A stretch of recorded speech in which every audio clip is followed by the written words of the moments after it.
Tout d'abord, merci beaucoup à Mérite Santé qui nous a assuré pendant l'année dernière et cette année de continuer ces webinaires. Je remercie vivement les participants qui ont montré effectivement un intérêt particulier pour ces webinaires. Et en fait, notre soirée ce soir, ça serait sur la traumatologie du ski en 2022, avec pour la pathologie du membre inférieur, le docteur Majed Issa qui va en parler. Et moi, je reprendrai la parole tout à l'heure pour parler de la pathologie des membres supérieurs. On sera peut-être quelques minutes à la fin pour répondre à des questions, mais n'hésitez pas effectivement à envoyer des mails pour des questions, pour des cas précis ou d'autres précisions. On est toujours à l'écoute. Merci à vous, Majed, à toi. Bonsoir tout le monde. Je voudrais d'abord m'excuser pour la voix. J'ai perdu ma voix depuis hier. Donc, je vais vous parler de la traumatologie du membre inférieur. Les sports de glisse, bon, c'est des sports passionnants avec pas mal d'adrénaline. C'est des sports de déséquilibre permanent pour la plupart. Et souvent, c'est des sports avec un bras de levier très important, que ce soit les skis, qui sont une prolongation du membre inférieur, ou même les bâtons avec les dragons, qui peuvent faire un bras de levier sur le membre sup aussi. Et c'est des sports en général qui comportent énormément d'énergie cinétique, donc c'est des sports de vitesse. Alors, quelques chiffres. Donc, pour commencer, comme d'habitude, c'est un sport qui s'est beaucoup démocratisé dans la dernière décennie, ce qui fait beaucoup plus d'accidents, du coup, de sévérité très variable, pouvant aller jusqu'au décès. On a assisté à plusieurs drames, malheureusement, très récemment. Pour le ski, donc, on est souvent devant des traumatismes des membres inférieurs, plus de 50%, et la moitié de ces traumatismes concernent le genou spécifiquement.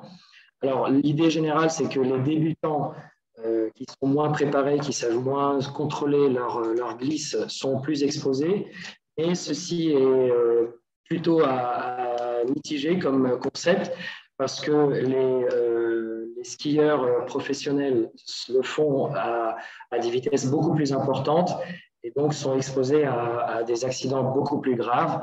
On a bien vu, par exemple, malheureusement, le skieur Brice Roger qui s'est fait à 2 reprises un ligament croisé en 2020 et puis en 2021 sur le même genou.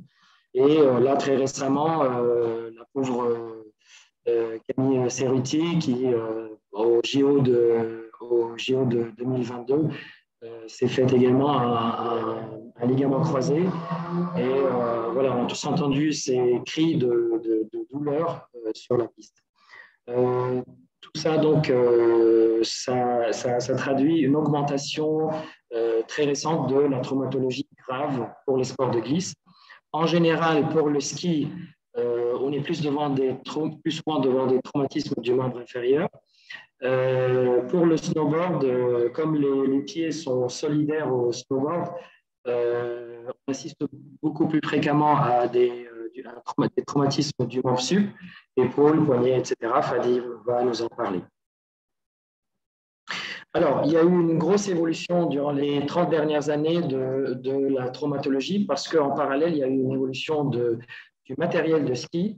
Donc, on est passé des bottes de ski assez rudimentaires à lacets et on a vu apparaître à partir des années 60 et 70 les bottes à clip, les bottes en polyuréthane, donc beaucoup plus rigides, avec de la mousse à mémoire de forme à l'intérieur. Et donc, la tige, surtout la tige jambière de ces bottes, qui était assez courte. Donc, on se souciait plus à l'origine du confort et de bien tenir les pieds à chaud. Et puis, ça a évolué pour prioriser beaucoup plus la sécurité du skieur. Et donc, cette tige jambière s'est allongée progressivement. Et on s'est même doté de tiges jambières articulées. Et d'ailleurs, ça a bien servi à diminuer la fréquence initiale, la grande fréquence initiale des fractures de cheville et de pied, pour arriver au modèle actuel, donc avec une tige jambière assez longue qui arrive juste en dessous du genou. Donc, ça a drastiquement diminué les traumatismes de cheville, mais ça a créé un bras de levier plus important, plus haut, donc au niveau des genoux. À part ça, donc, il y a eu une grosse évolution aussi techniquement des fixations qui sont un point primordial pour les skis. Les fixations qui à l'origine avaient un déclenchement monodirectionnel ou même bidirectionnel dans le plan sagittal et frontal, elles ont maintenant un déclenchement multidirectionnel. Et donc, ça confère beaucoup plus de sécurité, bien sûr, à ces fixations. On a bien sûr d'autres évolutions quant à la forme, l'élasticité des skis. On a vu apparaître les skis paraboliques, donc les spatules à partir des années 90. Ça nous a permis donc d'avoir des skis un peu plus courts, donc moins de bras de levier, mais ça nous a permis en même temps d'aller plus vite. Et donc la vitesse des skieurs en 40 ans, elle a quasiment doublé.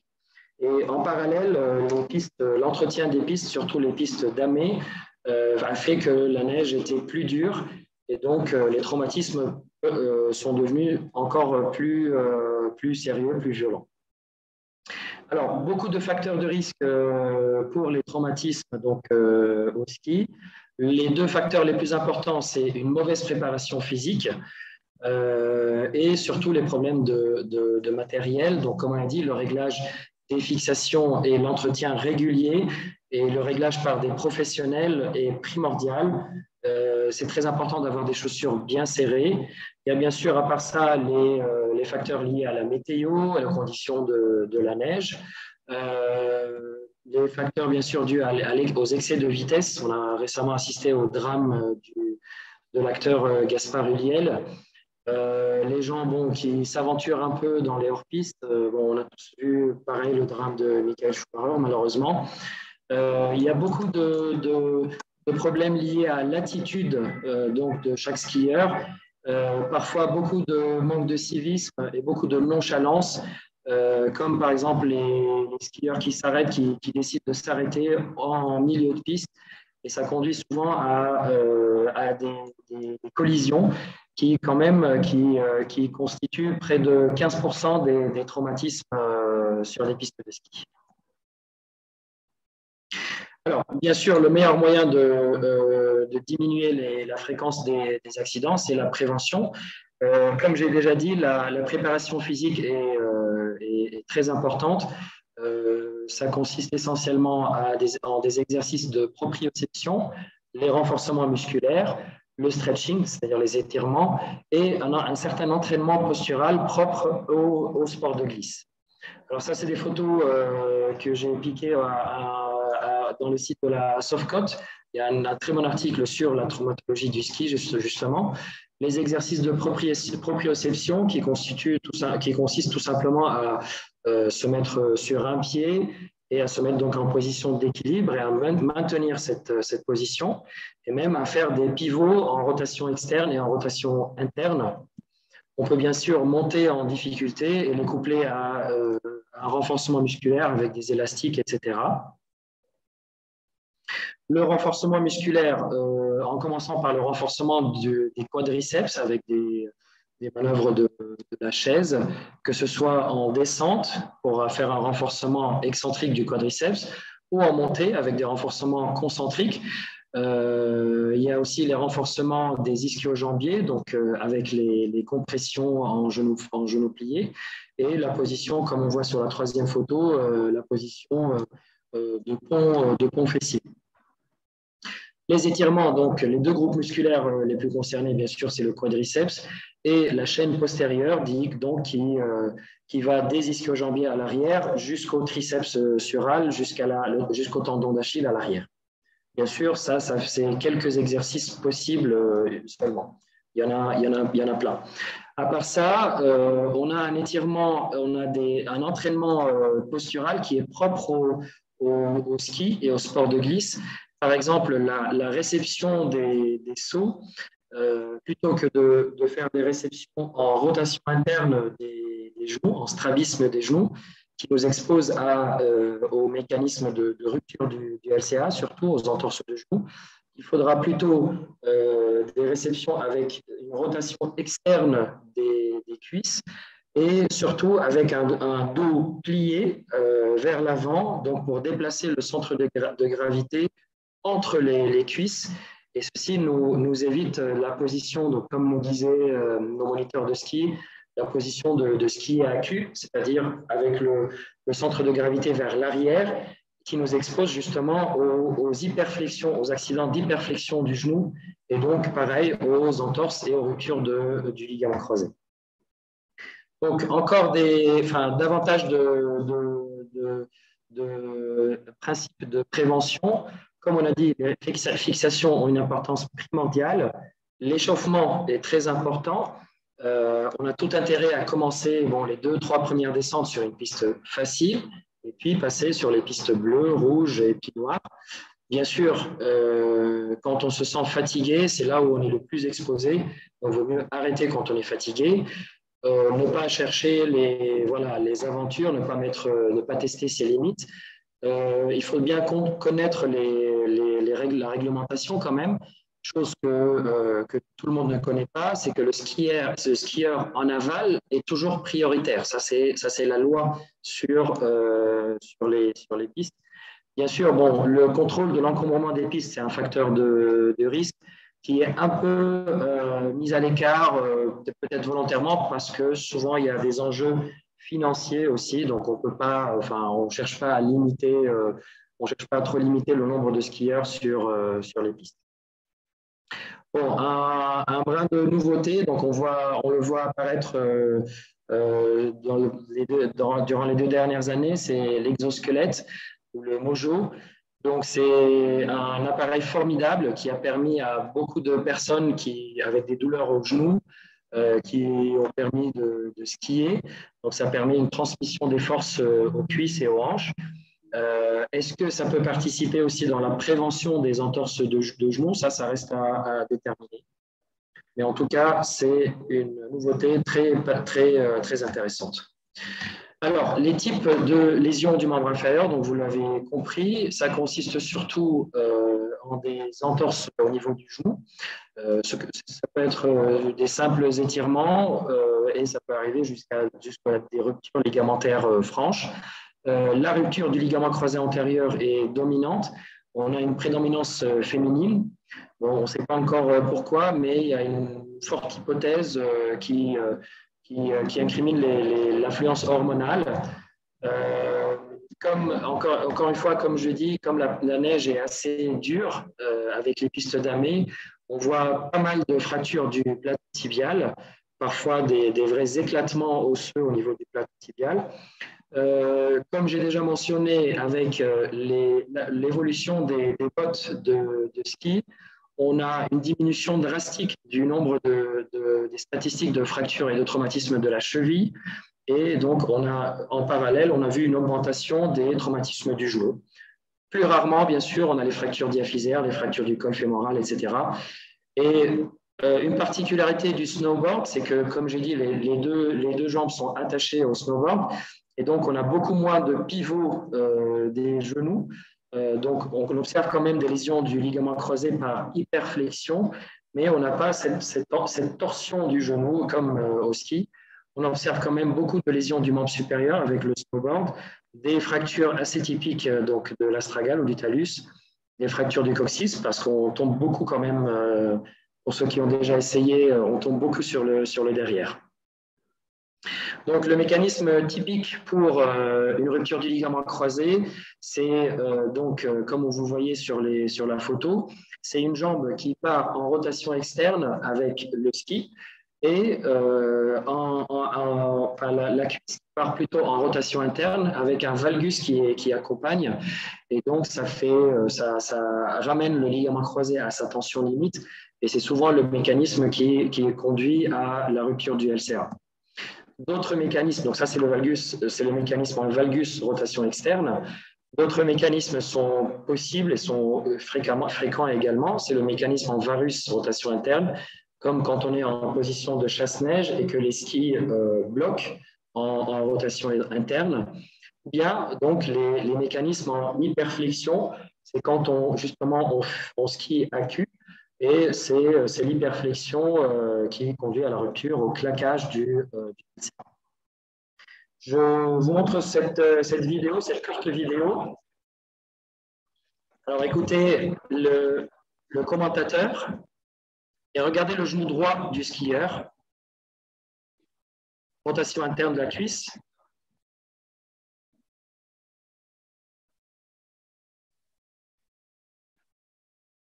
Voilà. Nicht gut für die Knie, c'est-à-dire ça, c'est pas bon pour le genou, il a deviné. La jambe part en rotation externe avec le ski et la cuisse en rotation interne. Tout ça avec un valgus. Donc là, le genou droit, et puis c'est le genou gauche qui est en danger parce que justement, le ski part en rotation interne et la cuisse en rotation externe. Donc c'est typiquement les mécanismes qui font les ruptures des croisés.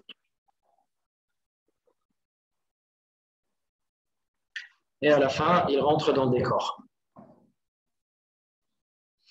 Alors, initialement, en centre d'urgence, on est souvent devant un genou très gonflé, c'est l'effet de l'hémarthrose.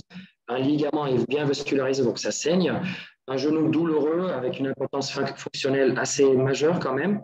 Le premier réflexe, c'est d'immobiliser ce genou, souvent avec une attelle de Zimmer qui maintient le genou en extension.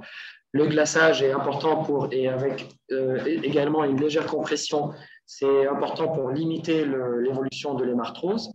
Un point très important, c'est que on doit considérer ça comme une fracture jusqu'à preuve du contraire. Donc, c'est important de ne pas autoriser l'appui au patient jusqu'à l'élimination de la fracture avec une radio ou avec un scanner.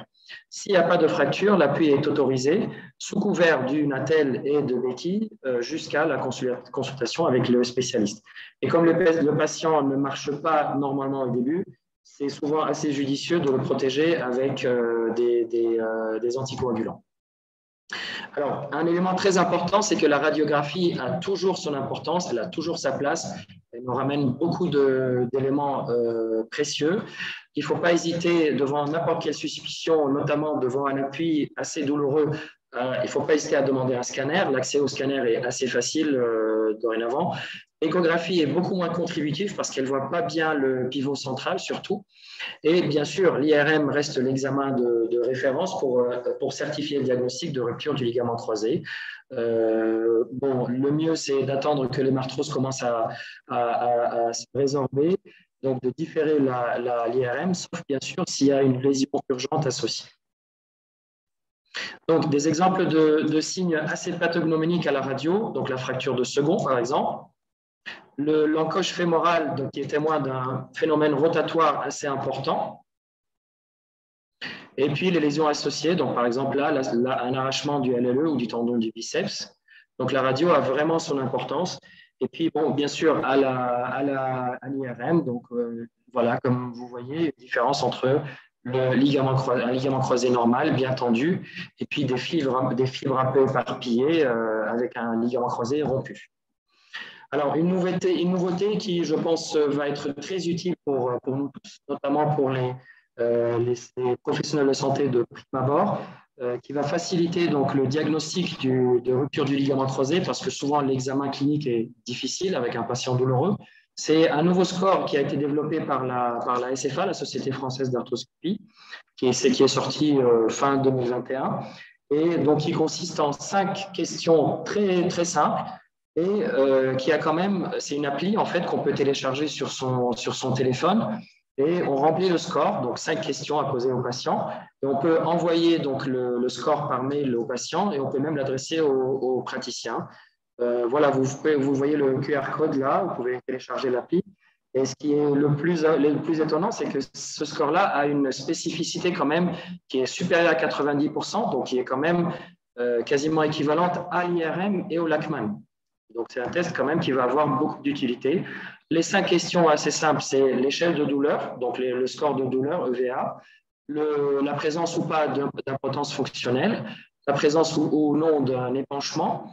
Est-ce que le patient a senti ou est-ce qu'il a entendu un craquement au moment du traumatisme? Et est-ce que subjectivement, il a senti une instabilité au moment de la blessure? Et donc, le score est déterminé et voilà, pour chaque catégorie de score, vous avez même une conduite à tenir qui est suggérée, notamment quand le score est entre 5 et 7. Donc, on vous suggère de réaliser une IRM en différé et de consulter un spécialiste. Et pour les scores donc, supérieurs enfin, entre 8 et 10, une consultation rapide avec un spécialiste et une IRM priorisée est recommandée. Alors voilà à quoi ressemble donc à gauche donc un ligament croisé rompu avec des fibres un peu désorganisées. Souvent, on retrouve un arrachement de l'insertion fémorale. Et voilà à droite donc l'aspect intra-articulaire après reconstruction au ligamentoplastie du LCA, ici par une technique DP4 ou demi-tendineux quadruplé. Alors, je développe un peu sur cette technique parce que c'est une technique récente. On a à disposition une nouvelle instrumentation qui nous permet d'être moins invasif.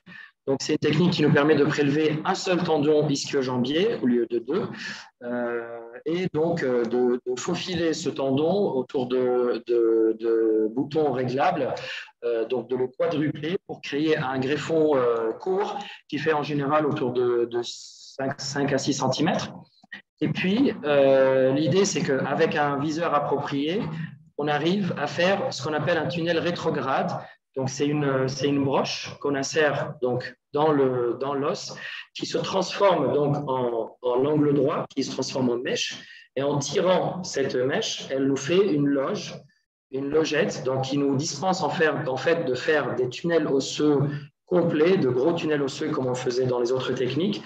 D'où une préservation du coup du stock osseux aussi et un évitement de ce qu'on voyait avant, donc le ballonnement des tunnels.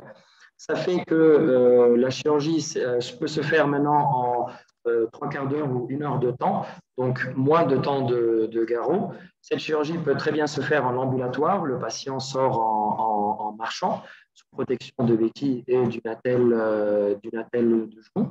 Et donc tout cela, le fait d'être moins invasif et moins long, permet bien sûr au patient de reprendre sa kiné et ses activités plus rapidement. Voilà donc le greffon qui est inséré dans les logettes osseuses et puis les boutons, les endoboutons sont serrés avec un système de doigtier japonais pour mettre en tension ce greffon et donc pour reconstruire un ligament croisé. Et voilà à quoi ça ressemble donc en intra-articulaire. Alors, un élément qui a pris beaucoup d'importance ces 3 dernières années et qui a connu beaucoup de publications, c'est le ligament antérolatéral. Donc, c'est un ligament, c'est le ligament qui est responsable de la fracture de second. On a bien vu que c'est un ligament qui protège donc le genou des traumatismes rotatoires. Encore un rappel, le ligament croisé, il stabilise le genou en antéro-postérieur, c'est le tiroir antérieur, mais également en rotatoire.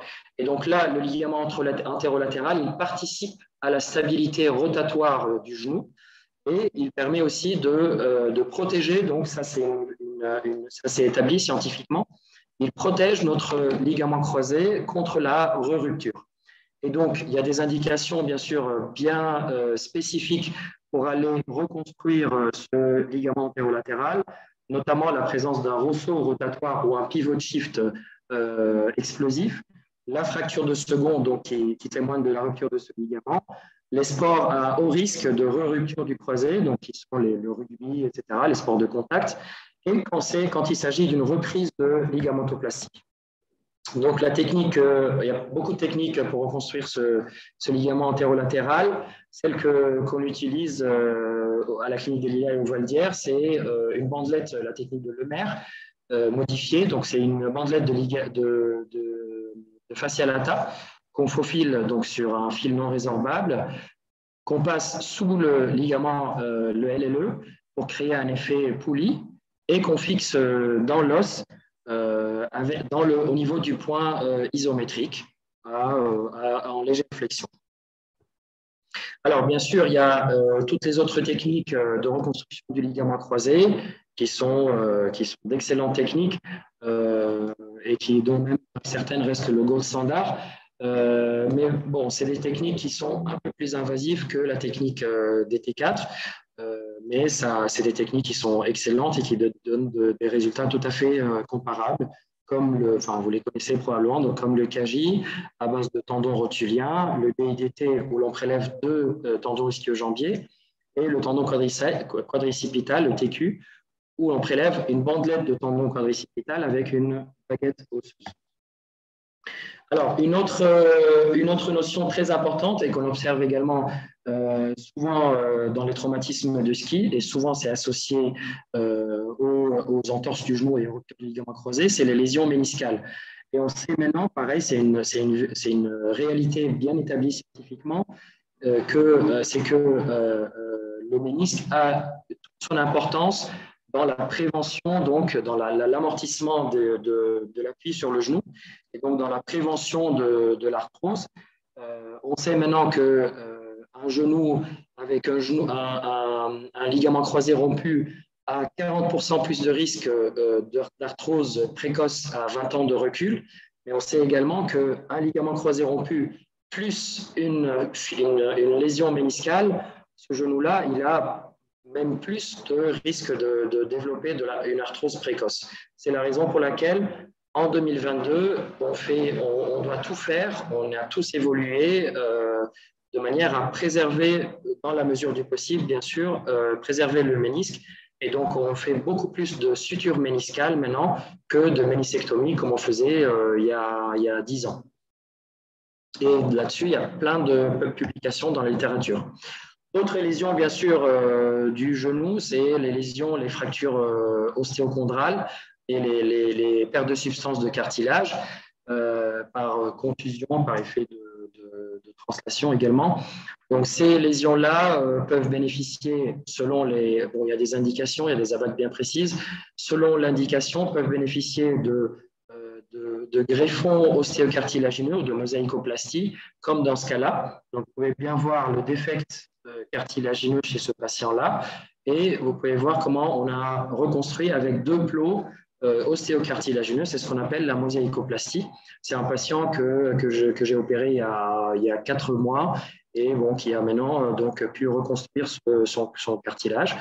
D'autres types de lésions peuvent bénéficier de greffes de cellules souches de chondrocytes recouvertes de membranes de collagène, mais bon, ça, c'est des techniques toutes récentes encore et qui font l'objet de beaucoup de recherches actuellement. Alors, pour finir, les messages clés, c'est un sport magnifique. Je comprends tout à fait, moi aussi je le pratique depuis la 4e, je comprends tout à fait que ce soit une passion, mais c'est un sport à risque parce qu'il y a beaucoup d'énergie cinétique. C'est un sport qui nécessite quand même pas mal de préparation physique parce qu'il est très demandeur, surtout du côté musculaire. Le bon matériel, on ne peut pas stresser assez là-dessus. Le bon matériel, les fixations, les chaussures bien adaptées à la taille du pied, c'est primordial. Encore une fois, pour le membre inférieur, donc le genou est l'articulation la plus touchée, notamment donc avec les ruptures du ligament croisé intérieur. Il ne faut pas sous-estimer l'importance de la radiographie, qui reste un passage indispensable avant l'IRM. La nouveauté là, qui va nous être très utile, c'est le score de la SFA, qui va faciliter le diagnostic précoce d'une rupture du ligament croisé et donc l'adressage aux spécialistes. Nous avons témoigné donc de la sortie de nouvelles techniques encore moins invasives de la reconstruction du ligament croisé antérieur, comme je vous ai montré, donc la DT4. La reconstruction du ligament antérolatéral connaît un essor en ce moment et les indications s'élargissent de plus en plus. Certains chirurgiens en ce moment reconstruisent le ligament antérolatéral systématiquement avec chaque ligament croisé. Et encore une fois, la préservation méniscale est d'une importance majeure également pour diminuer davantage le risque d'arthrose précoce. Je vous remercie. Merci Majed, c'était tout à fait clair. Merci et pour ce message. Je prends la parole tout de suite pour qu'on puisse parler un peu. Majed, j'arrête le partage de ton écran, je partage le mien.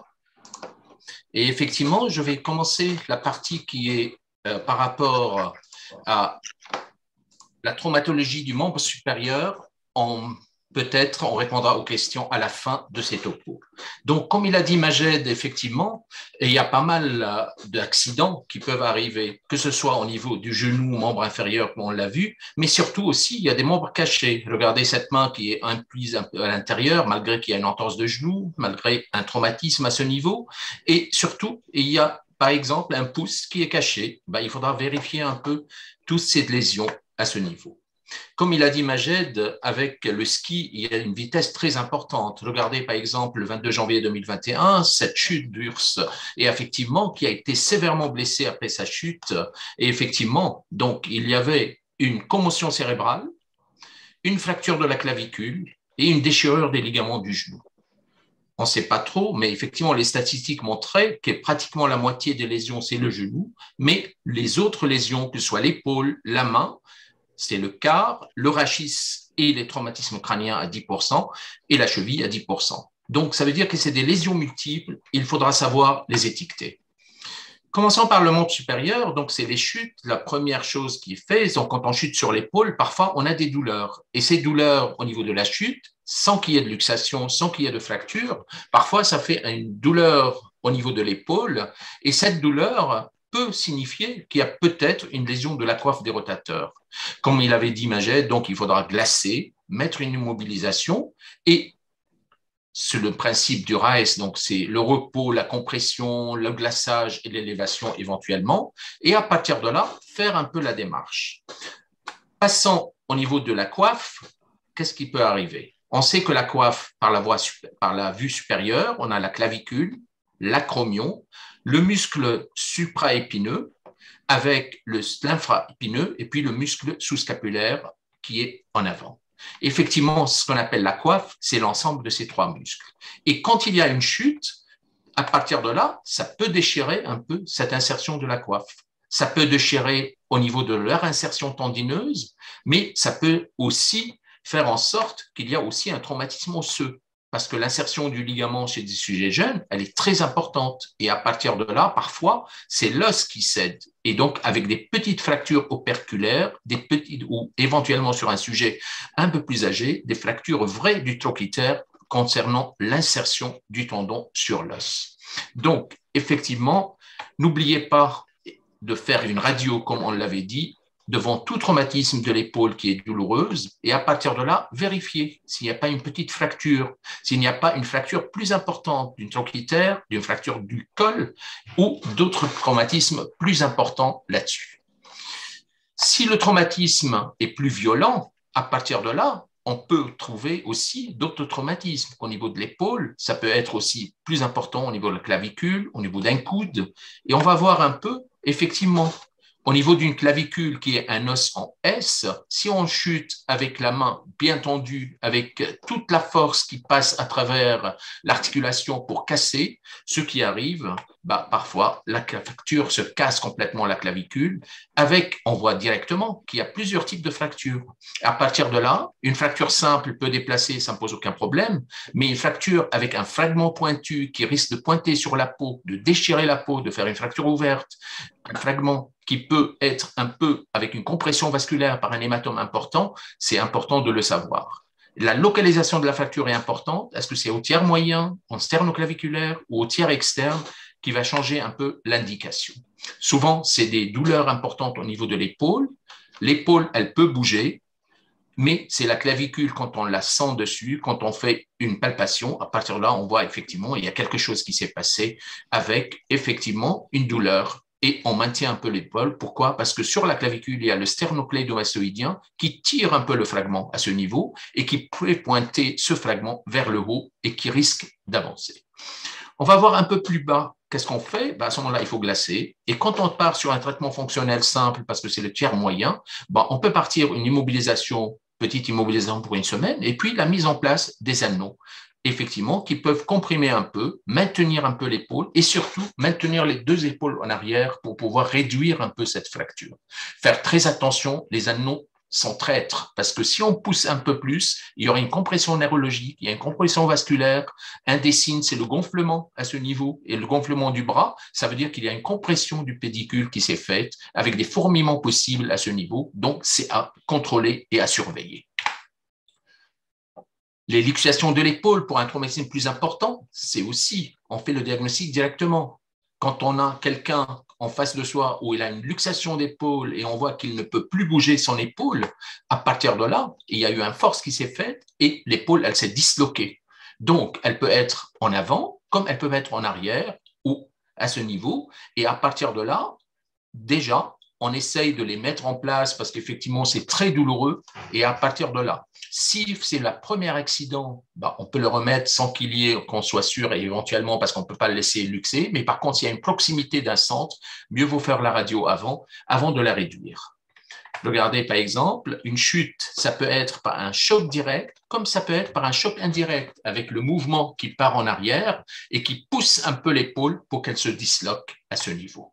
Et effectivement, on peut vérifier s'il n'y a pas une épaule qui s'est luxée en avant ou simplement une épaule qui s'est luxée en arrière, en hyperrotation interne. Un des signes, c'est que le patient ne peut plus faire de la rotation externe. Ça veut dire qu'il y a une luxation postérieure fixée et c'est ça, c'est très important de le savoir. Les manœuvres de réduction d'une luxation antérieure, ça n'a rien à voir avec les manœuvres de réduction d'une luxation postérieure. Souvent, le mécanisme, c'est soit un choc direct avec une luxation, soit souvent, c'est indirect avec le bras en abduction dans la position de l'armée et qui fait disloquer l'épaule.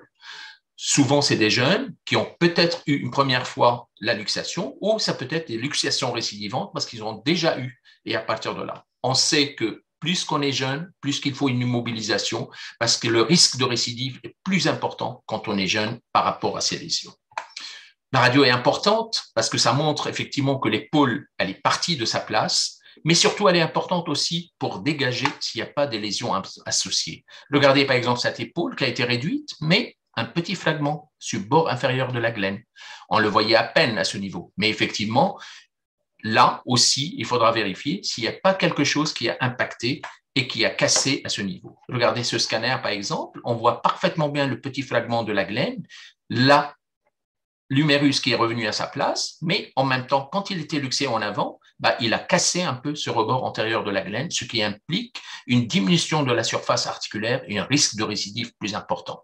N'oubliez pas que l'épaule, quand elle est en avant, elle risque de s'accrocher ici, parce que cette partie-là, elle va devenir ici, et là, ça crée une encoche qui est là et qui a un risque de récidive important. C'est pour ça que c'est important de faire l'imagerie pour vérifier un peu ça.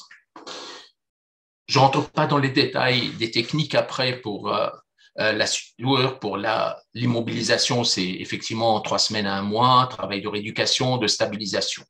Une autre pathologie plus fréquente aussi, c'est la pathologie de l'acromioclaviculaire. Effectivement, c'est un patient qui peut bouger son épaule, qui peut bouger sa clavicule, il n'y a pas de douleur. Par contre, j'ai mal, docteur. Et à partir de là, c'est la région de la clavicule qui est un peu douloureuse. Avec ce qu'on appelle la touche de piano, ça veut dire qu'on peut appuyer d'un côté, là on voit qu'il n'y a pas de mouvement, et là de ce côté, on voit que la clavicule, elle descend, elle remonte, elle descend, elle remonte comme une touche de piano.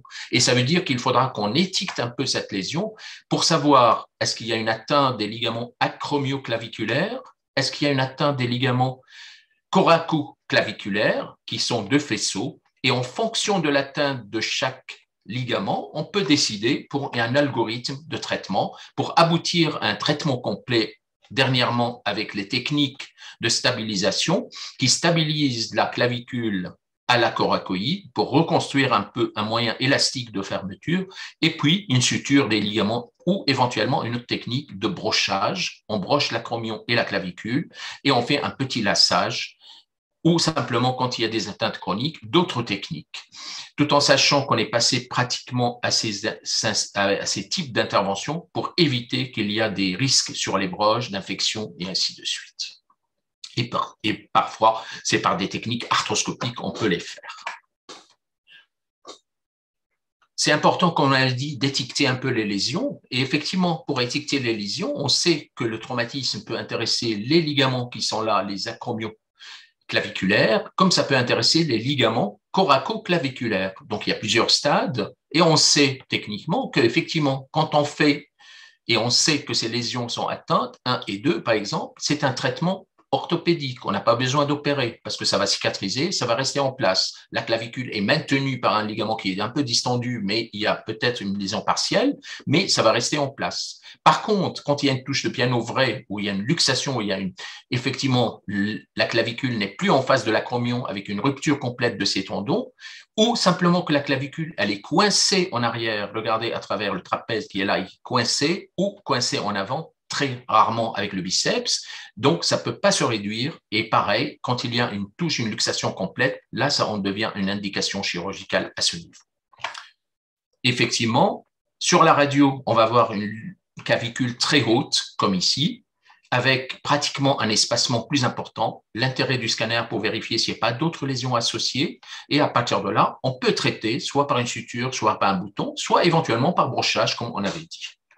N'oubliez pas qu'il y a des formes cliniques. Ça veut dire que l'acromioclaviculaire peut être atteinte par une fracture du bord externe de la clavicule, avec ce fragment qui correspond aux ligaments qui sont en bas. Donc, c'est un fragment de la clavicule inférieure qui correspond à ce ligament. Et cette partie-là, c'est la partie externe qui s'est cassée. Cette lésion peut être traitée orthopédiquement, mais souvent, elle est instable. Pourquoi? Parce que le cal osseux permet de stabiliser. Mais souvent, comme elle est instable, on préfère l'immobiliser, brocher, et pour avoir une bonne stabilité acromioclaviculaire avec une immobilisation de 6 semaines et puis un travail de rééducation.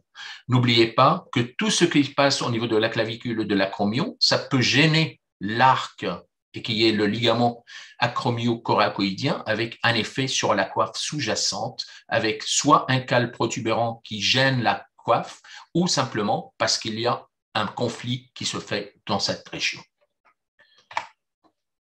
N'oubliez pas aussi qu'il faut toujours glacer à ce moment parce que ça diminue la douleur. Même s'il y a une fracture ou quelque chose, ça serait vraiment indiqué. Et quand il y a une fracture qu'il faut immobiliser, n'oubliez pas qu'on peut associer le glaçage avec une immobilisation en attendant de faire une imagerie, que ce soit clavicule ou que ce soit luxation qui a été réduite.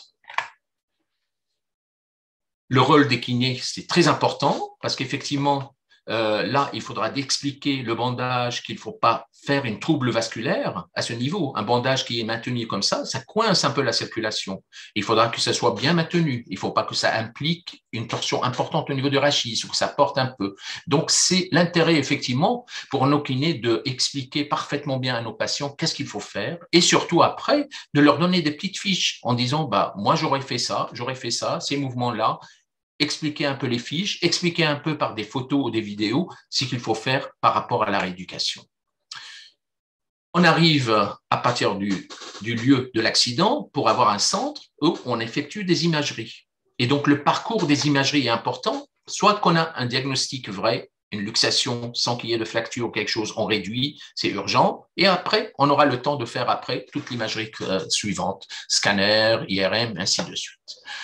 Pour une clavicule, si c'est un risque à ce niveau, il y a une indication opératoire. Si vraiment c'est tiers moyen, sans qu'il y ait de risque sur la peau, sans que de risque vasculaire ou quelque chose, un traitement orthopédique peut être effectué. Parfois, il y a des fractures qui sont minimes et qui sont mal visibles. Regardez par exemple, une luxation qui s'est réduite, on a dit, bon, ben, ça va, on a immobilisé, mais j'ai toujours mal. Ben, quand on regarde la radio de contrôle, on voit qu'il y a quelque chose qui se passe là. À ce niveau, ben, c'est l'idée de faire une imagerie un peu, et on voit effectivement que le fracture du trochitaire qui se déplace. C'est ce fragment-là qui n'est plus à sa place. Et à partir de là, c'est ça qui explique un peu les choses. Ça veut dire qu'il faut immobiliser un peu plus ou parfois, quand il y a un déplacement important, d'ostéosynthèser, de faire un vissage pour ce fragment ou d'une réinsertion par des encres à ce niveau. N'oubliez pas aussi les lésions du bord inférieur de la glène qui peuvent expliquer éventuellement une récidive. Dans ces cas précis, mieux vaut immobiliser 6 semaines que de faire une mobilisation immédiate avec un fragment qui risque de se déplacer. je ne parle pas d'autres lésions au niveau de la coiffe, mais par exemple, c'est des traumatismes associés, des luxations du coude qui peuvent parfaitement bien être réduites sur place. La luxation postérieure qu'on a réduite parce que là, et effectivement, après réduction, il faudra toujours vérifier s'il n'y a pas des fragments associés. Là, par exemple, fragment de la tête radiale qui s'est cassé à ce niveau. Donc, on peut réduire, mais il y a toujours ce fragment. Donc, est-ce qu'il faut l'opérer ou non? Et ça, c'est après retour de l'accident qu'il faudra prendre des décisions avec un scanner de reconstruction et éventuellement de vérifier vraiment si la radio de contrôle après la luxation, elle est correcte, il n'y a pas d'interposition au niveau osseuse, il n'y a pas de fracture de la coronoïde, est-ce qu'il n'y a pas de tête radiale qui est cassée, et à partir de là, prendre la bonne décision par rapport à l'indication. Comme on a vu qu'il y a des vitesses importantes, n'oubliez pas qu'il y a des traumatismes beaucoup plus violents. Par exemple, on arrive à une luxation du coude, fracture du radius, dislocation radiocubitale, et à partir de là, peut-être un problème de la main. Ça, c'est une main qui a été complètement maltraitée au moment d'une chute avec, sur le profil, on voit parfaitement bien la luxation, la fracture du radius et la dislocation. On peut la traiter sur le centre là-bas en faisant effectivement une fixation du coude transitoire par un fixateur externe, ce qui est montré là-dessus, une ostéosynthèse du radius et un brochage radiocubital qui permet de stabiliser cette lésion importante. Après, un travail de rééducation. Mais comme nos patients sont souvent très attirés par la pratique du sport, et ils peuvent recasser à ce niveau. Et effectivement, on a parfois des fractures sur matériel existant. Et là, ça pose un problème après pour la prise en charge ultérieure en orthopédie. N'oubliez pas les lésions cachées. Avec un traumatisme étagé comme ça, parfois il y a des luxations au niveau d'un doigt qui passent inaperçues parce qu'on l'a réduit, on l'a mis, mais docteur, tout va bien sauf ma main qui est douloureuse avec les doigts que j'arrive pas. Donc n'oubliez pas qu'il y a toujours des possibilités. Revenons au poignet. On avait vu au niveau du surf, effectivement, les chutes sur le poignet sont plus importantes. Et à partir de là, on a un mécanisme de chute avec un bascule postérieur, la main qui tombe dans cette position, ou une bascule antérieure.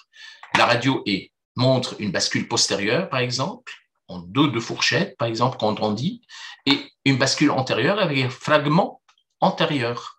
L'indication est différente. Dans ce cas précis où le fragment il est important, on peut faire un brochage. Dans ce cas précis, on ne peut pas mettre des broches en avant. Donc, il faut mettre une plaque vissée. Donc, les indications sont différentes. Habituellement, ils sont transférés avec une attelle, soit une petite réduction avec un plâtre, et quand ils arrivent, on leur complète soit un bilan par un scanner pour vérifier s'il y a d'autres lésions, par exemple ici une fracture de la styloïde associée à un fragment postérieur et peut-être une disjonction scapho-lunaire. Et comme ça, ils auront un traitement adéquat par rapport à ça.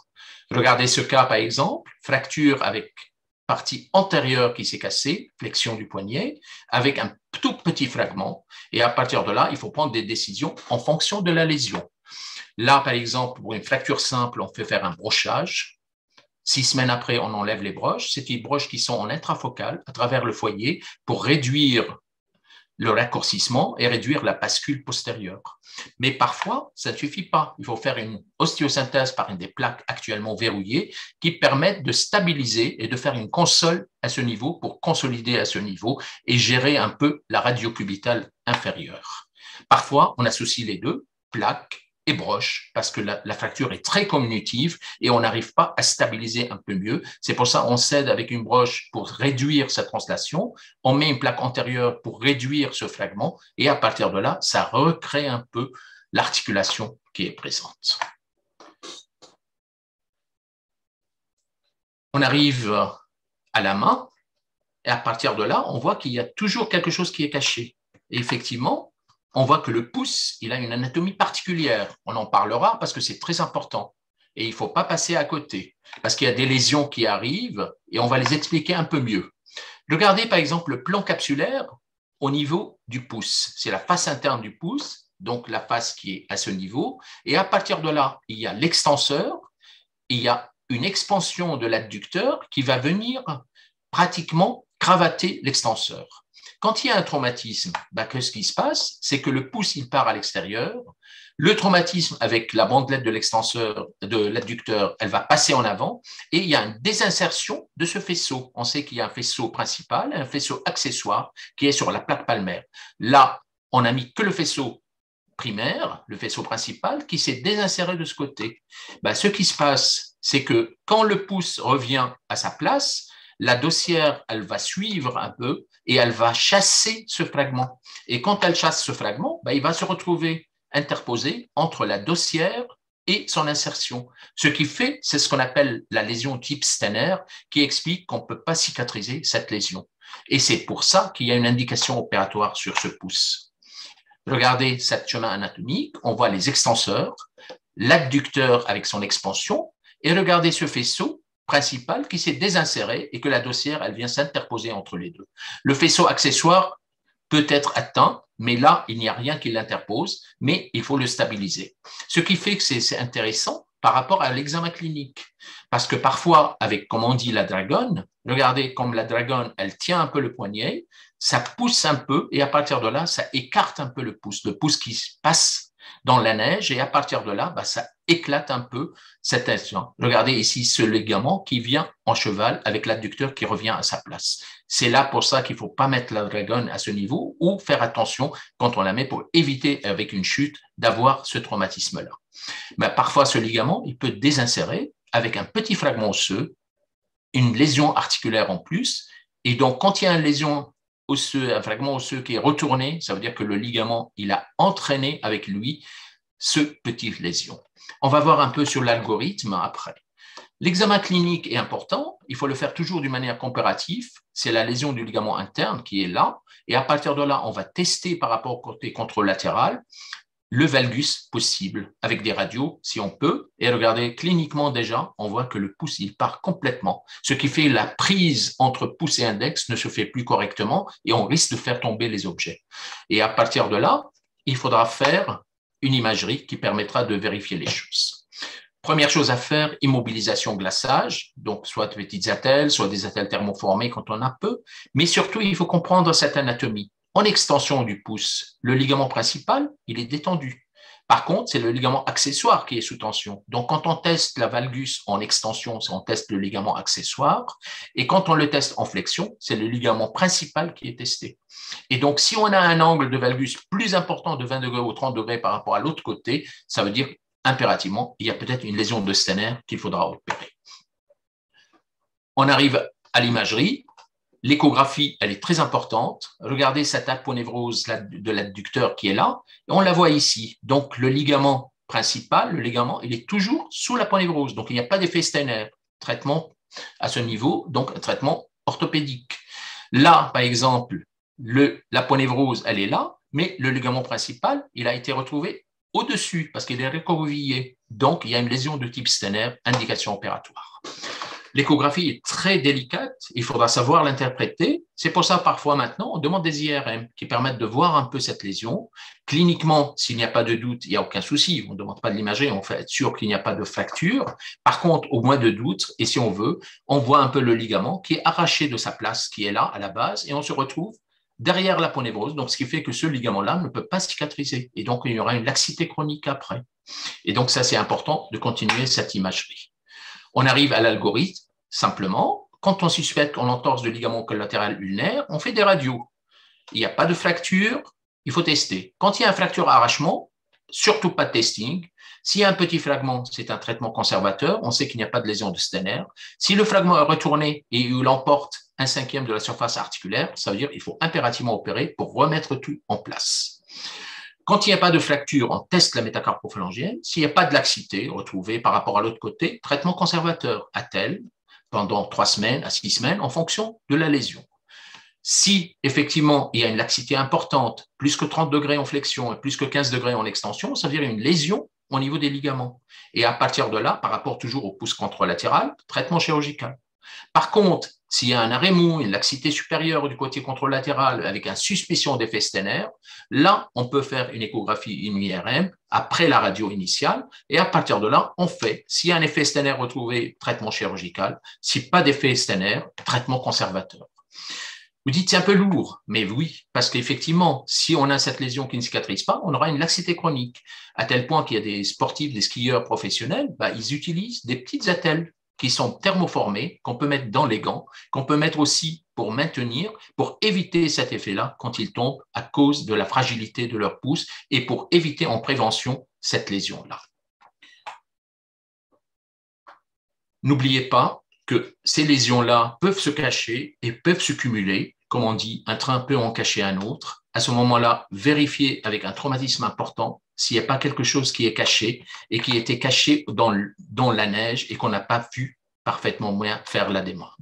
N'oubliez pas l'épaule, fracture, extrémité supérieure, rupture de la coiffe, fracture operculaire, fracture trochléaire, acromioclaviculaire, la clavicule, luxation du coude, fracture des têtes radiales, et effectivement le poignet, on n'en parle pas.